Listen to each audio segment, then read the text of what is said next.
My name is Kristen, and at 34 years old, I never imagined I'd be standing outside my own basement storage room listening to my husband's breathless whispers mixing with my younger sister's giggles. The betrayal cut deeper than any knife could, but what they didn't know was that I held the power to turn their secret into their ultimate downfall. Before I reveal how I exposed their affair to everyone who mattered, tell me where you're watching from. Please like and subscribe if you've ever felt betrayed by those closest to you. Now let me take you back to where this nightmare began. Looking back now, I should have seen the signs much earlier. Mark and I had been together for 12 years, married for 8 of them. We'd built what I thought was a solid life together in our suburban Connecticut home. He worked as a regional sales manager for a pharmaceutical company, while I managed operations at a local tech startup. We weren't wealthy, but we were comfortable planning for the future we'd always dreamed about. My younger sister Emma was 29, 5 years younger than me, and she'd always been the golden child in our family. While I worked hard for everything I achieved, things seemed to come naturally to Emma. She had the kind of effortless beauty that turned heads with long auburn hair and green eyes that sparkled when she laughed. She'd married Daniel 3 years ago, a quiet accountant, who absolutely worshipped the ground she walked on. They lived about 20 minutes away in a smaller but charming townhouse. The relationship between Emma and me had always been complicated. Growing up, our parents never tried to hide their favoritism. Emma's accomplishments were celebrated with parties while mine were met with polite nods. When I graduated summa cum laude from college, they took us out for dinner. When Emma graduated with average grades, they threw a reception for 50 people. I'd learned to live with it, telling myself that success would be my revenge. This year was supposed to be different. For the first time, I was hosting Thanksgiving at our house. My mother had finally reluctantly agreed to pass the torch after I'd spent years proving myself capable. I'd been planning for months, determined to show everyone that I could create the perfect family gathering. Mark seemed unusually supportive of the idea, even enthusiastic. He'd been helping with preparations, making lists, and even suggesting we repaint the dining room. I was touched by his involvement, interpreting it as him finally understanding how much family approval meant to me. The week before Thanksgiving, Emma started dropping by more frequently. She claimed she wanted to help with preparations, but something felt off about her sudden interest in spending time with me. She'd arrive in the morning while Mark was working from home, bringing coffee and pastries. At first, I was suspicious of this newfound sisterly attention, but I pushed those feelings aside, hoping maybe she was finally maturing. What struck me as odd was how Mark suddenly knew things about Emma he'd never noticed before. One morning, Emma arrived with her usual coffee order, but she made a face when she tasted it. Mark immediately said the coffee shop must have forgotten she'd switched from vanilla to caramel macchiato. How did he know that Emma and I exchanged glances, and she quickly explained she'd mentioned it at some family dinner. But I couldn't recall any recent family dinner where they'd been talking. Then there were other things. Emma started wearing new jewelry, expensive pieces that seemed beyond what Daniel's accountant's salary could afford. When I complimented a particularly stunning tennis bracelet, she became evasive, mumbling something about a work bonus. But Emma worked in marketing for a nonprofit. Since when did nonprofits give bonuses that could buy diamond tennis bracelets? The Wednesday before Thanksgiving, I was cleaning the house when I noticed their phones buzz simultaneously. They were in different rooms, Mark in his office and Emma in the kitchen, but the notification sounds were perfectly synchronized.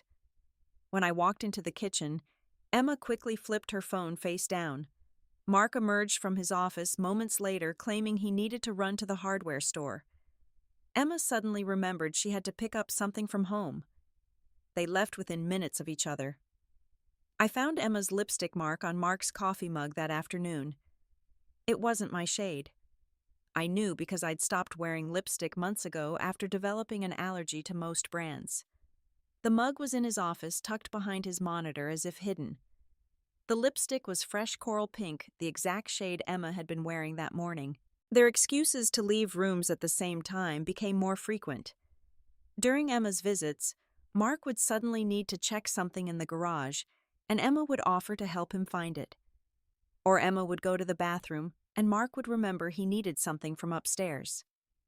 They were never gone long enough to raise serious suspicion, just long enough to exchange words or touches they thought no one would notice. Daniel mentioned something interesting during a phone call about Thanksgiving logistics. He casually said Emma had been attending a lot of book club meetings lately, sometimes twice a week, always in the evening. The strange part was that Emma had told me months ago she'd quit her book club because she found the women insufferable. When I probed gently, Daniel said these meetings were usually on Tuesday and Thursday nights, precisely when Mark had his gym sessions. Except I'd driven by Mark's gym one Tuesday evening to drop off his forgotten water bottle, and his car wasn't in the parking lot. The night before Thanksgiving, Mark surprised me with an elaborate romantic gesture. He'd prepared dinner complete with candles and wine. He told me how much he loved me, how grateful he was for our life together. He even brought up the idea of starting a family, something we'd been discussing for months without any real commitment. He seemed emotional, almost guilty, but I attributed it to holiday sentimentality. We made love that night, and he held me afterward like he was afraid I might disappear. I should have recognized it for what it was, compensation for the guilt eating away at him. I'd actually planned to announce at Thanksgiving dinner that we were going to start trying for a baby.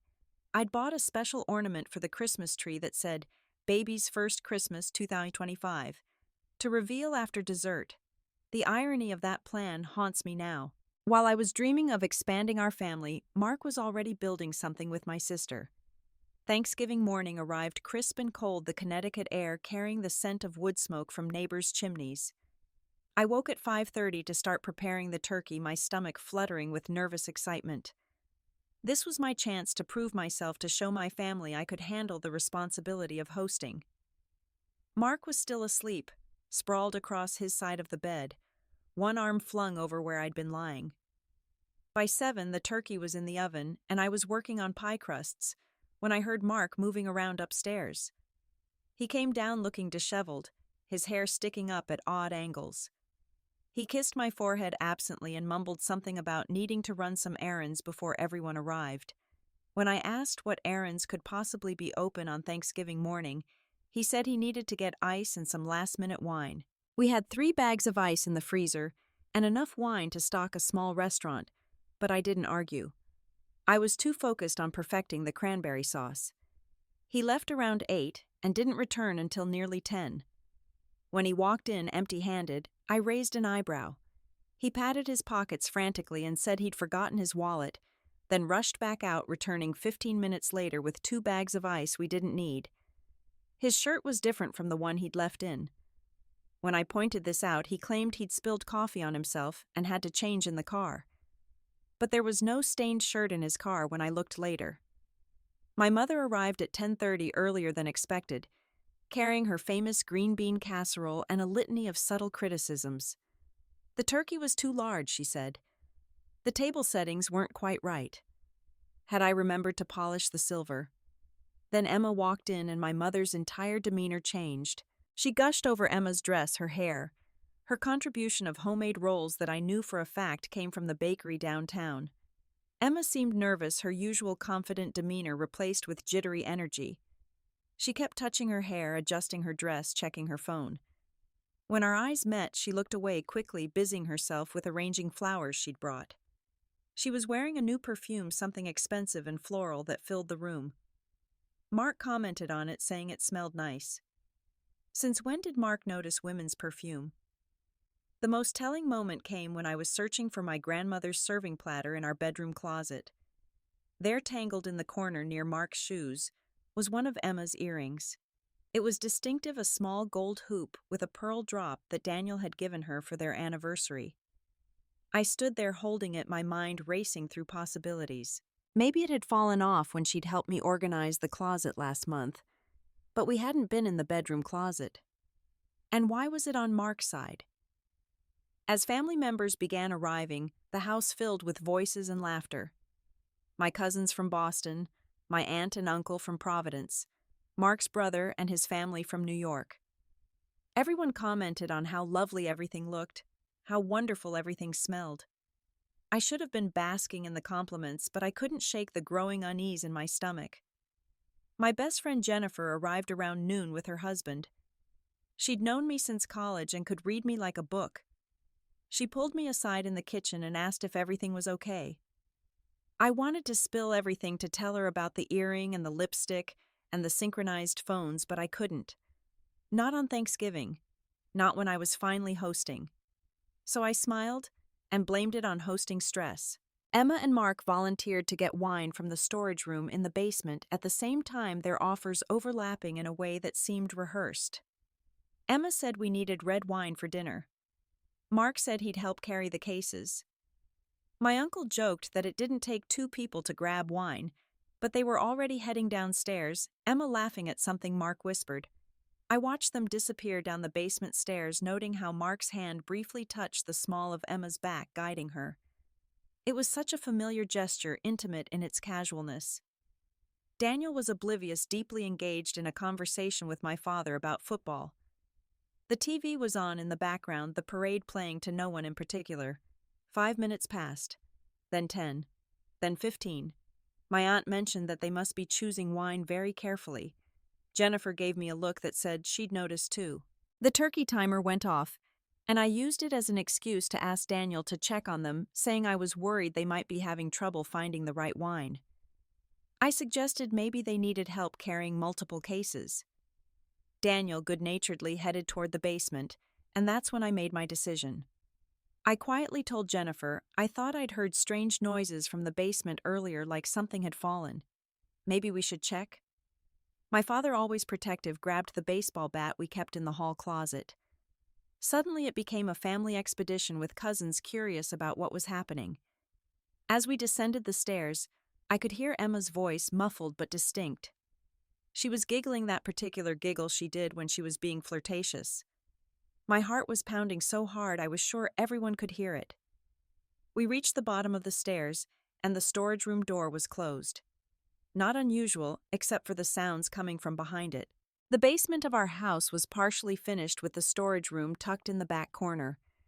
It was really more of a large closet where we kept wine, holiday decorations, and things we didn't use regularly. The door was solid wood, with an old-fashioned sliding bolt lock on the outside, a quirk from the previous owners who'd apparently used it to keep their teenagers out of the wine collection.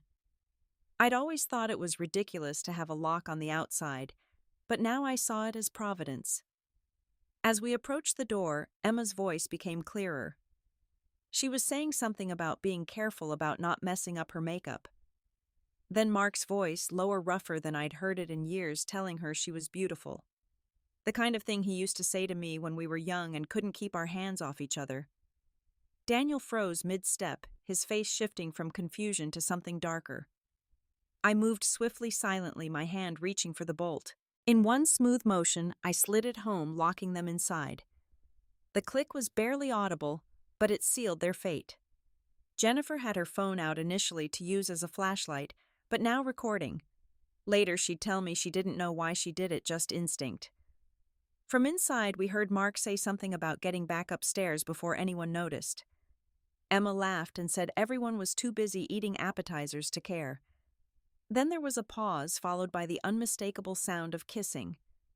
Not a peck, not a friendly kiss on the cheek, but the deep, passionate kissing of lovers who thought they were alone. Daniel made a sound like he'd been punched in the stomach. My father stepped forward, his face purple with rage. My cousins were whispering among themselves, smartphones appearing in hands. The basement had become a theater, and we were all unwitting audience members to a tragedy.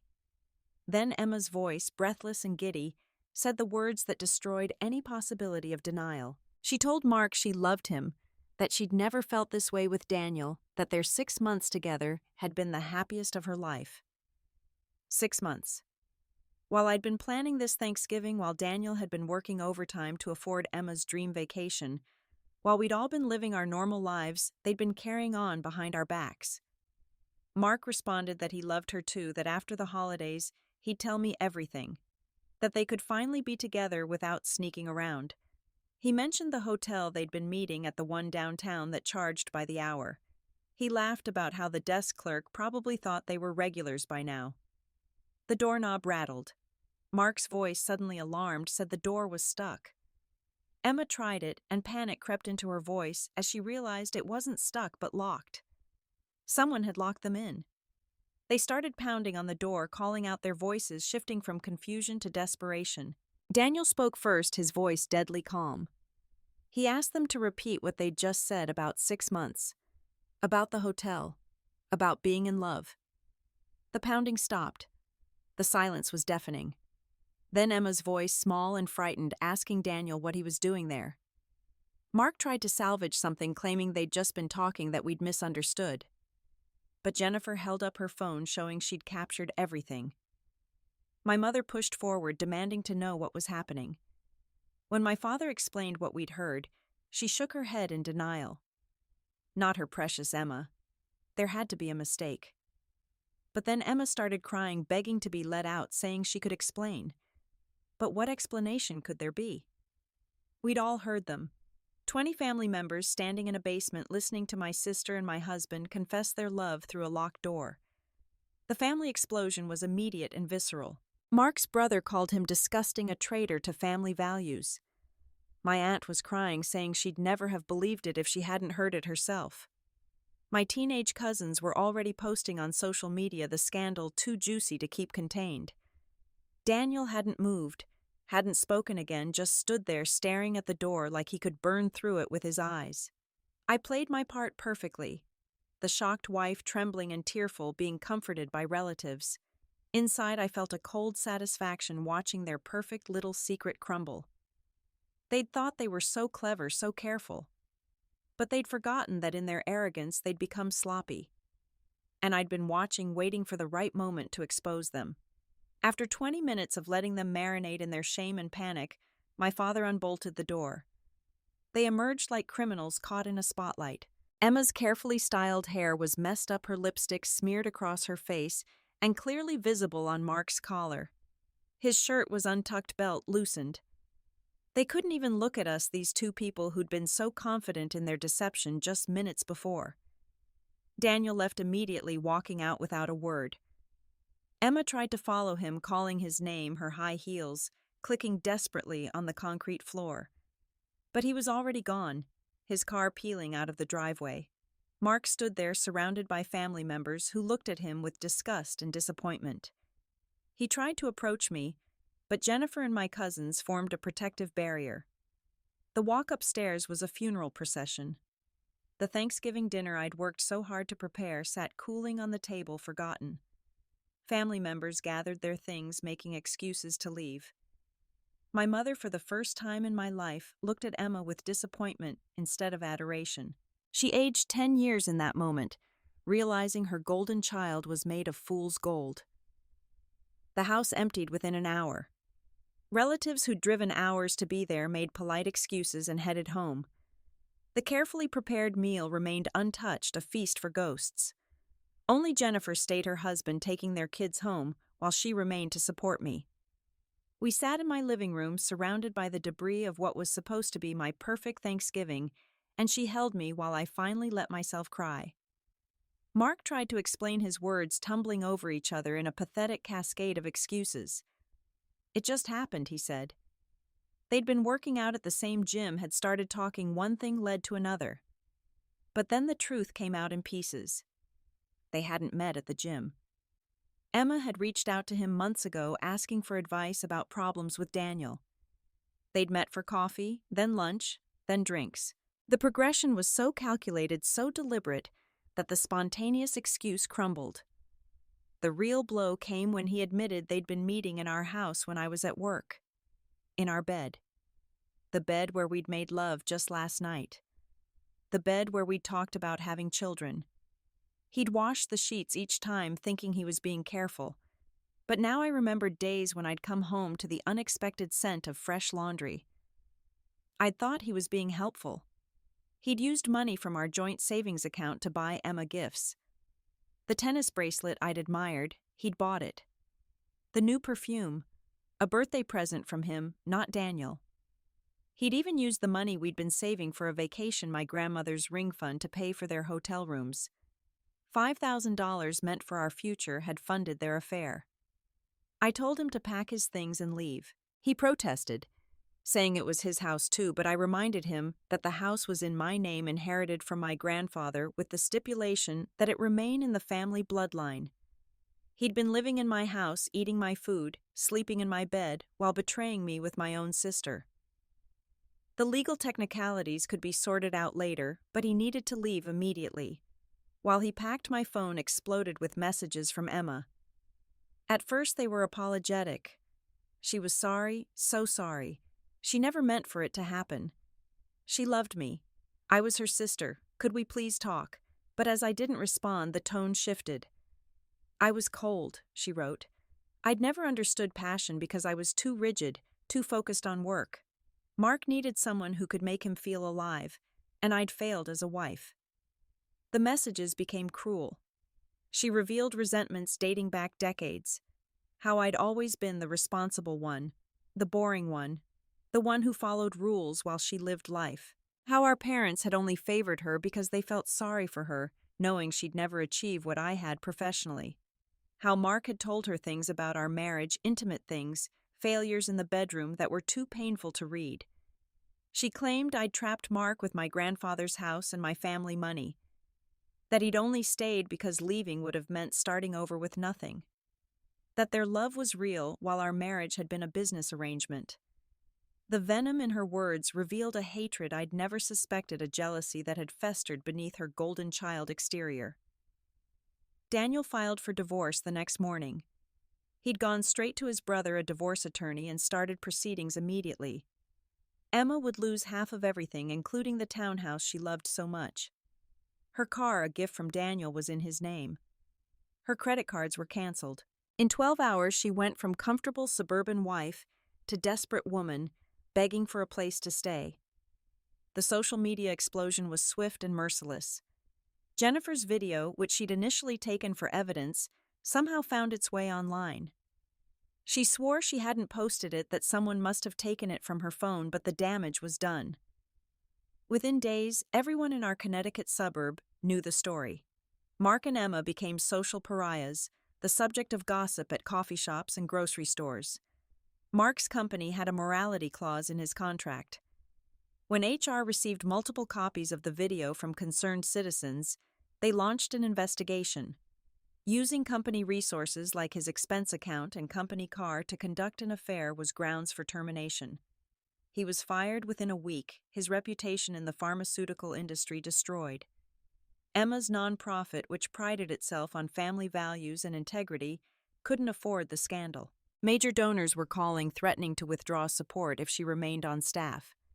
She was asked to resign quietly or face public termination. She resigned, but the story followed her. Every job application, every interview ended when they Googled her name. Our parents were devastated. My mother, who'd spent years building her reputation as the perfect mother with the perfect daughters, couldn't show her face at her church or book club. People whispered behind their hands when she walked by. My father's stoic and traditional disowned Emma entirely. She was no longer welcome in their home, no longer their daughter. The golden child had fallen from grace, and there was no safety net to catch her. The divorce proceedings were a massacre. My lawyer, recommended by Jennifer's husband, was ruthless in uncovering Mark's deceptions. We found credit cards I didn't know existed, charges for jewelry hotels and romantic dinners spanning months. He'd opened a separate bank account where he'd been depositing cash back from grocery purchases, building a fund for his new life with Emma. The betrayal wasn't just emotional, but methodically financial. During discovery, we found text messages between them dating back 8 months, not 6. The messages were explicit, detailing their encounters and their plans for the future. They'd discussed having children together, Emma getting pregnant to trap him into leaving me sooner.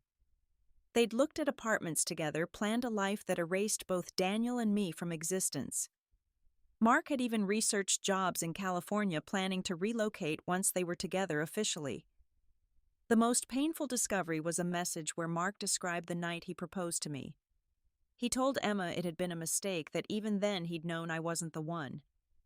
He'd proposed because it was expected, because my family had money, because I was a safe choice.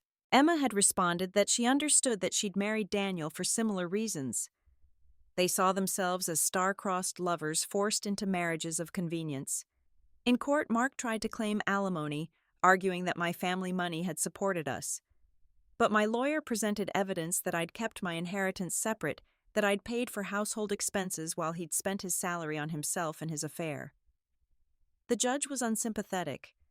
Mark would receive nothing from the inherited assets and would pay me alimony for 5 years based on his earning potential. The house was mine unquestionably. My grandfather's will had been ironclad on that point. Mark's belongings were packed and placed in storage at his expense. I changed every lock, installed security cameras, and reclaimed my space. The bedroom furniture went to charity. I couldn't sleep in a bed they'd defiled. I bought everything new, choosing pieces that reflected my taste alone. Mark's family took my side completely. His mother called me crying, apologizing for raising such a disappointment. His brother refused to speak to him. They invited me to Christmas, making it clear Mark wasn't welcome. The family I'd married into became my support system, while their actual blood relative became a ghost. Mark spent Christmas alone in a studio apartment, eating takeout and posting self-pitying messages on social media that no one responded to. Emma fared no better in her divorce. Daniel's lawyer brother made sure she got the minimum possible. The townhouse was sold, and she received barely enough for a security deposit on a rental. Her designer clothes and jewelry were considered marital assets and liquidated. The life she'd built on Daniel's devotion crumbled, leaving her with nothing but the consequences of her choices. 3 months after Thanksgiving, I ran into Daniel at a coffee shop. He looked tired, but somehow lighter, like a weight had been lifted. We talked for 2 hours, comparing notes on the deception we'd endured. He told me Emma had been lying about trying to get pregnant, that she'd been on birth control the entire time, while making him think they were dealing with fertility issues. She'd even made him get tested, letting him believe he might be the problem. We became unlikely friends, bonded by shared betrayal. We met for coffee weekly, then dinner occasionally. There was no romance, just 2 people helping each other heal from similar wounds. Daniel started dating a teacher from his gym, someone sweet and genuine. I was genuinely happy for him. He deserved someone who would appreciate his quiet devotion. Meanwhile, Mark and Emma's relationship imploded spectacularly. The excitement of sneaking around was gone, replaced by the mundane reality of 2 unemployed people living in a cheap apartment. They blamed each other for the exposure, for losing their jobs, for the social exile. Neighbors reported screaming matches that required police intervention. The passion they'd thought was love was just the thrill of deception, and without it, they had nothing. Emma tried to contact me repeatedly. She showed up at my office, but security escorted her out. She waited outside my house, but the cameras I'd installed allowed me to call the police before opening the door. She sent letters through our parents, but I returned them unopened. I had nothing to say to her, and she had nothing I wanted to hear. The universe seemed determined to deliver justice. Emma discovered she was pregnant just as Mark was packing to leave her. He'd found a job in another state and had no intention of taking her with him. The woman who'd planned to use pregnancy to steal my husband was now facing single motherhood with a man who'd already abandoned one family. He moved away, leaving her with nothing but a forwarding address for child support claims. My professional life flourished in the chaos's aftermath. The focus I poured into work to avoid thinking about the betrayal resulted in innovative solutions that caught senior management's attention. I was promoted to Vice President of Operations, the youngest in the company's history. The salary increase was substantial, more than Mark and I had made combined. I bought myself the BMW I'd always wanted, the one Mark had said was too extravagant. 6 months later, I started my own consulting firm, taking several major clients with me. The risk was terrifying, but I'd already survived my worst nightmare. Professional challenges seemed manageable by comparison. The firm grew quickly, and within a year, I had 10 employees and an office in a gleaming downtown tower. Success was my rebellion against everyone who'd underestimated me. The transformation wasn't just professional. I started therapy, working through childhood patterns of seeking approval from people incapable of giving it. I understood why I'd chosen Mark, someone emotionally unavailable like my parents. I saw how Emma's resentment had festered, how our parents' favoritism had damaged us both in different ways. Understanding didn't mean forgiving, but it meant I could finally let go of the anger that had been poisoning me for years. I joined a hiking club, something Mark had always mocked as too outdoorsy for his taste. I traveled solo to Italy, eating alone in restaurants without shame, exploring museums at my own pace. I took dancing lessons badly at first, but improving with practice. Every new experience was a declaration of independence from the life I'd built around other people's expectations. The physical transformation was gradual but dramatic. Without the stress of a failing marriage, my skin cleared, my hair grew lustrous, and the tension I'd carried in my shoulders for years melted away. I started working out not to look good for someone else, but because I enjoyed feeling strong. People who hadn't seen me since before Thanksgiving didn't recognize me. I looked like the person I was always meant to be.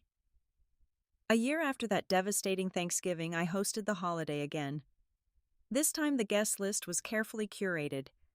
Jennifer and her family, Daniel and his new girlfriend Mark's mother and brother, my cousins, who'd supported me, and a few close friends from my new life. My parents were invited, but chose not to come, still unable to face the family division. Emma was in another state by then, raising her baby alone, working minimum wage jobs to survive. The dinner was joyful, filled with genuine laughter and gratitude. We told stories, shared dreams, and toasted to new beginnings. Daniel's girlfriend thanked me for being such a good friend to him, not knowing the full story of how we'd become close. Mark's mother hugged me tightly, whispering that I was still the daughter she'd chosen, regardless of blood or law. After dinner, I stood to make a toast. I talked about gratitude, not for easy times, but for revealing times. For moments that showed us who people really were behind their masks. For betrayals that freed us from false relationships. For pain that taught us our own strength. Everyone raised their glasses, understanding the weight behind my words. Later that evening, as guests were leaving, Daniel pulled me aside. He said something that stuck with me. He told me that Emma had done us both a favor. By showing us who she and Mark really were, they'd freed us to find authentic happiness. He was right. The life I'd built after their betrayal was infinitely better than the one I'd been living before. Through my therapy, I'd come to understand that the storage room moment wasn't just about revenge. It was about refusing to be complicit in my own deception. By locking that door, I'd forced truth into the light. No private confrontation would have had the same effect. They needed to be exposed to everyone simultaneously, their carefully constructed facades shattered beyond repair. The ripple effects continued for years. Emma tried repeatedly to rebuild her life, but the internet never forgets. Every time she started fresh, someone would discover the video, the story, and she'd have to move again. Mark remarried quickly to someone who didn't know his history, but social media ensured she found out within months. That marriage lasted less than a year. Meanwhile, I met someone at a business conference. Thomas was brilliant, kind, and had his own history of betrayal that made him value honesty above all else. We took things slowly, both of us too scarred to rush into anything. But slowly became steadily, and steadily became surely. He proposed 2 years after we met in my grandfather's garden, the one place that had always felt like home. Our wedding was small, intimate, just the people who'd stood by me during the worst time of my life. Jennifer was my maid of honor. Daniel was surprisingly one of Thomas's groomsmen. They'd become friends through me.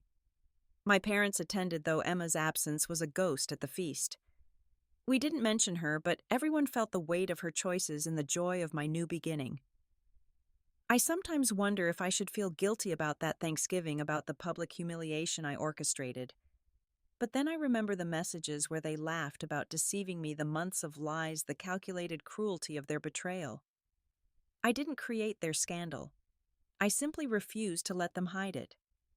They chose to betray two people who loved them. I chose to let the truth be seen. The house where it all happened has been transformed. The storage room is now a wine cellar, properly organized with a glass door that locks from the inside. I kept the house not out of attachment to memories, but as a symbol of survival.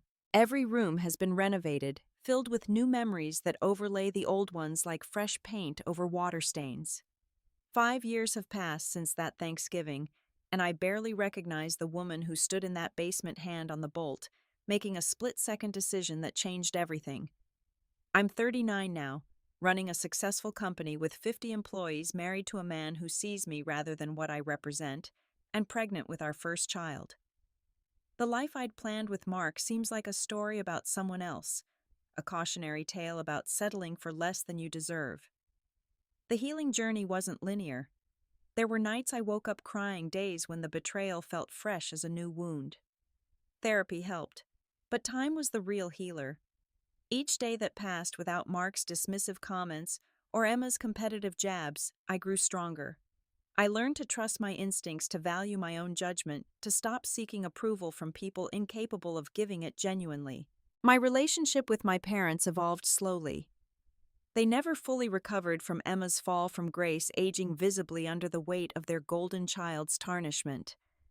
But they learned to see me, really see me for the first time. My mother now introduces me with pride, talking about my business success rather than Emma's beauty. My father asks for my advice, respecting my intelligence rather than dismissing it. Emma reached out once more 2 years ago through a lawyer. She wanted to reconcile, claiming therapy had helped her understand her destructive patterns. The letter was well written, seemingly sincere, accepting full responsibility. But I'd learned that forgiveness didn't require renewed relationship.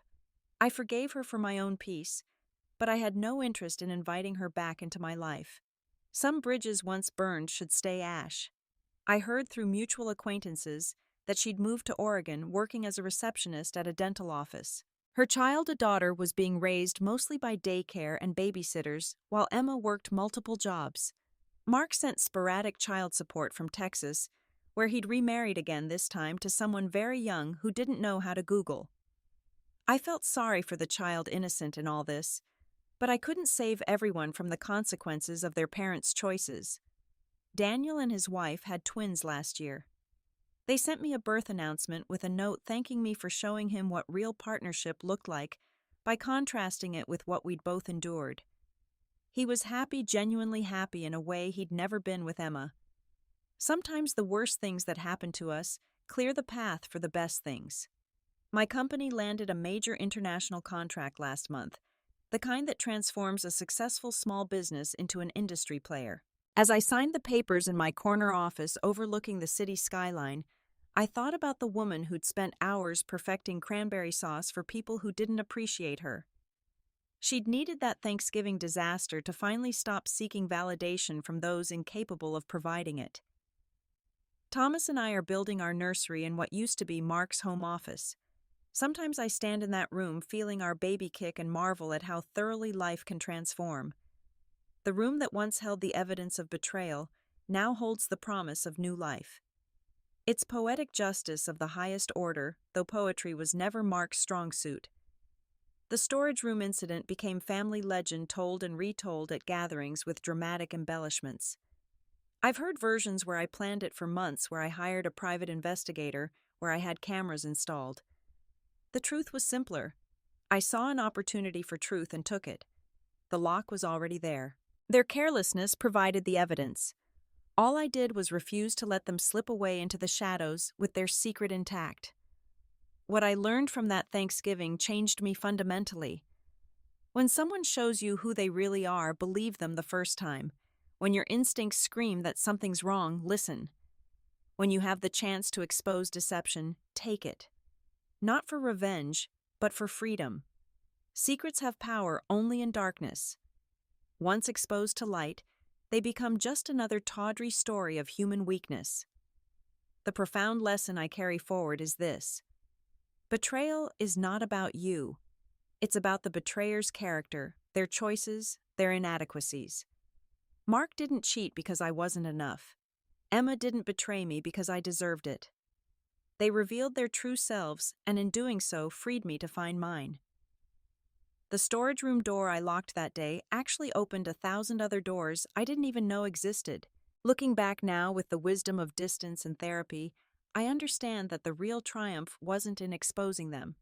It was in surviving the aftermath, in rebuilding from scorched earth and refusing to let their betrayal define my capacity for trust and love. They broke my heart, but I rebuilt it stronger with better materials and superior architecture. Sometimes when I'm hosting gatherings in my renovated home filled with people who genuinely care about me, I think about that other Thanksgiving. The one I'd planned so carefully, trying to prove myself worthy of love from people who didn't have it to give. Now I host because I enjoy it, because my table is surrounded by chosen family who see my worth without me having to prove it. The universe has a strange sense of humor. Last week I received a LinkedIn request from Mark. His profile showed multiple job changes, each position lasting less than a year.